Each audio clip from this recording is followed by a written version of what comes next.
maanta waxaanu u baxaynaa safar aan ku tagayno dalalka Nigeria iyo dalka Congo Brazzaville aniga iyo maareeyaha dekedda berbera Ali Xorxor Ali Umar Maxamed safarkaasina waxa ujeedadiisu ay tahay in aan u kurgalno dekedaha ku yaala dalalka Nigeria iyo Congo ay maamusho shirkadda Bolloré oo sida laga warqabo dhawaan aanu wada hadallo hordhaca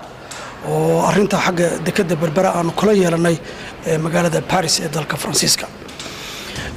waxa arintan ay ka mid tahay qorsheynta iyo ka baarandigida dawladda Soomaaliland ay ka baarandegayso mashruuc mahindiso ay shirkadaasi noo soo gudbisay oo aanu daraasad ku sameeyno marka waa qayb ka mid ah daraasadda inaanu eegno dekedaha ay maamulaan sida ay u maamulaan waxay qabtaan dhaqaalaha ay dalalka ku soo kordhiyaan sida dalalka iyo shirkadu ay wadaagaan faa'iidooyinka ka soo baxa dekedda iyo horumarka dekedahaasi ay mandaqada ay ka mid ka yihiin ay ku soo kordhiyeen intaba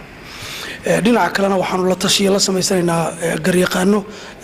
Soomaaliland iyo kuwa kale oo caalami ah oo aanu noo shaqeeya oo arinta farsamo ahaan iyo sharci ahaanba talooyin naga siin doona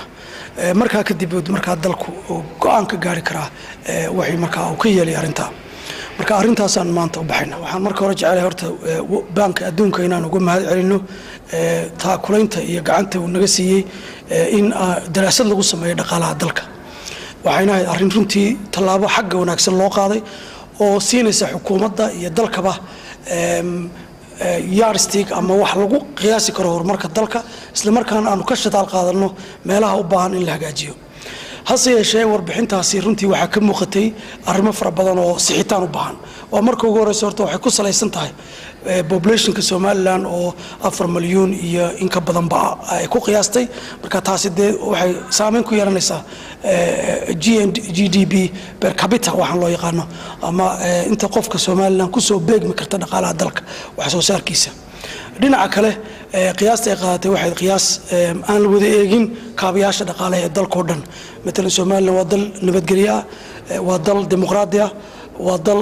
mutacalimiin fara badan iyo dhalinyaro fara badan oo jaamacadaha ka soo baxa waxaad moodaa arrimaha inaan la tixgelin waa arrimahaasi tixgelintoodu waxay keeni kartaa inay Soomaaliland halkaa ka korayso inta qiyaasta imika la qaatay inay ka korayso dhinaca kale Soomaaliland waxa ay leedahay oo kale wax soo saar soo taraya maalin walba marka kan sanad qura ku qiyaasna marka waxay u baahan tahay arintaasi in meelaha qaar dib loogu noqdo